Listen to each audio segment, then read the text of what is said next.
So it was her ambition all along to be leader of the opposition, not mine. She's going to be sitting there for a long time, hopefully. Couldn't wait to get that one, could she? Chaos and uncertainty, usually the buzzwords are there. On the 30th of June 2024, the Secretary of State for Housing, Communities and Local Government and the Deputy Leader, Angela Rayner, opened the debate on building homes in the House of Commons. Not building homes in the House of Commons, you know what I mean. Where she started to discuss the government's plan to boost Britain's economy by building more homes. She spoke about their mission is to raise living standards and improve public services by driving growth, creating jobs and revitalising towns and cities. Then the Deputy Prime Minister said they face a severe housing crisis with too many people in temporary accommodation and on social housing waiting lists. Under 30s are much less likely to own homes now compared to the 1990s. And rents are up and homelessness is at record levels. And for 14 years, the previous Conservative government failed to meet housing targets and made housing goals optional, which reduced housing supply, worsening the crisis, making it urgent for this Labour government to act. Labour will make local housing targets mandatory, ensuring they reflect current needs and also wanting to build over 370,000 homes a year.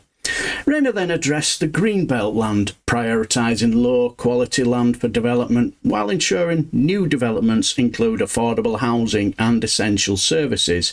And developers will be expected to keep up with their reforms, and they also aim to initiate a council house revolution to ensure 1.5 million homes are built.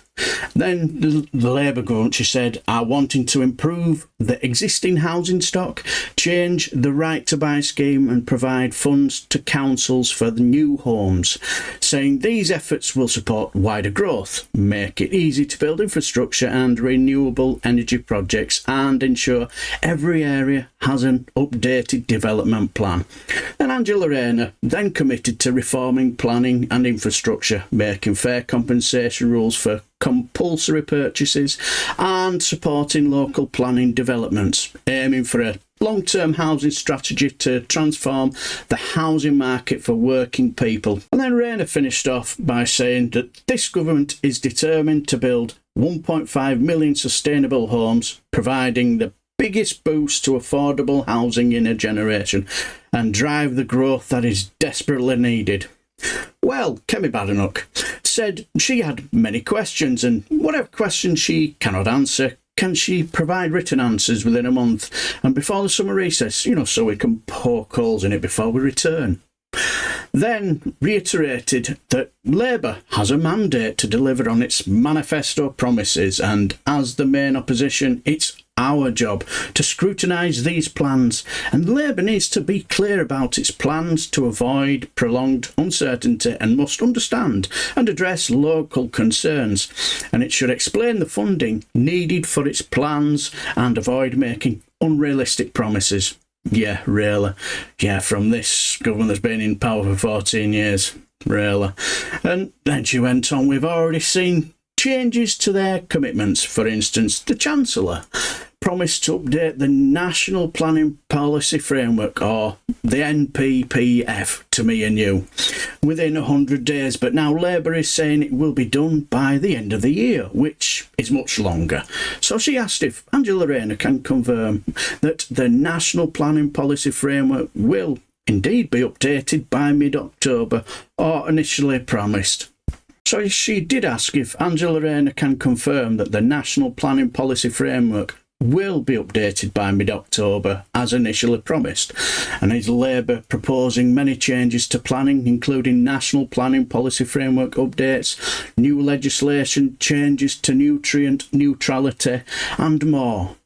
Then these changes could cause years of uncertainty, making it harder to build new housing. How will Labour avoid this? Then Kemi Badenoch then said that Angela Rayner also mentioned reducing the housing need calculation for London, and can she confirm if this reduction applies to other urban areas and explain why London's target is being reduced while suburban and rural areas are expected to build more? Also, she said that Labour talks about the Grey Belt area in planning, But what does limited contribution to the 5 Greenbelt purposes mean in practice? If it is not clear, it could lead to more local opposition. And Labour is also considering changes to restrict the right to buy. Will young people still have the same right to buy that Angela Rayner had? She then moved on to local councillors and residents having concerns, especially about housing allocations. How will Labour ensure local decision-making is respected while imposing mandatory housing targets? What will Labour do if local leaders like London Mayor fail to meet these targets? Labour seem to be dropping the requirements for beautiful housing, which was important in previous planning reforms. And why is Labour replacing this with a push for 1.5 million homes that might not be aesthetically pleasing? Try saying that when you've had a few.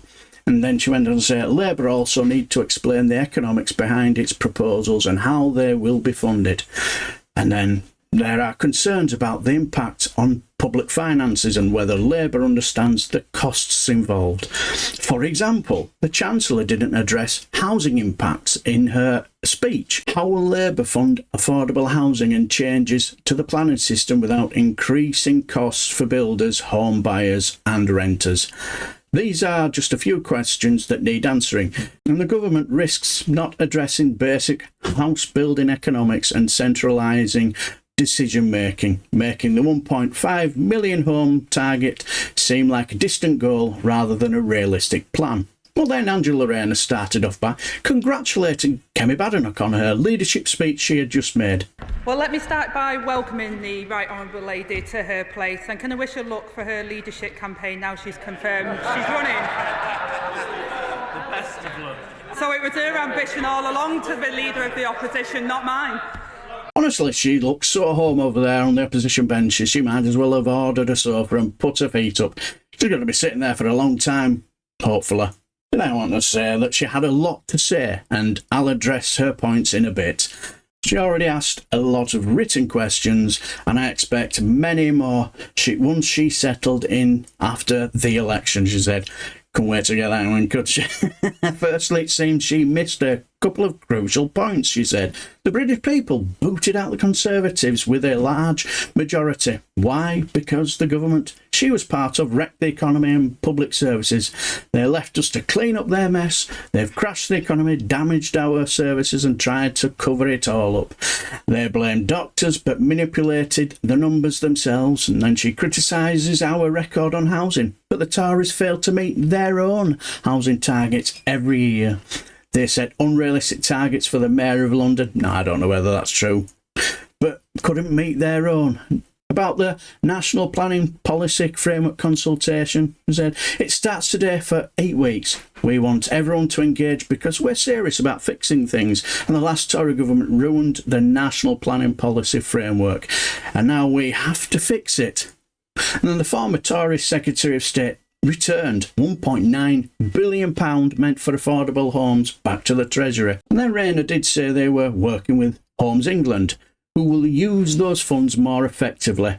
And members opposite are talking to themselves and not the country. And then she mentioned chaos and uncertainty, usually the buzzwords are there, which is ironic given the turmoil we've seen with multiple housing secretaries under the Tories. In all inner city areas, housing targets are increasing. We inherited a severe housing crisis. The Greenbelt definition is in the consultation document too, which she should actually read, she said. We're also focusing on building beautiful homes and protecting the natural environment. And I was surprised by her comments on council, she said, because the council leaders I've spoken to, she said, are thrilled that the Tories are out. They've been left in a terrible situation by the previous government, which didn't build the homes people need. And we have a homelessness crisis and young people will get on the housing ladder. This is the legacy of the last Conservative government and we're here to fix it, and that's our mission. Oh, very interesting, eh? They hope to build 370,000 homes a year and to build 1.5 million sustainable homes. Will they manage it?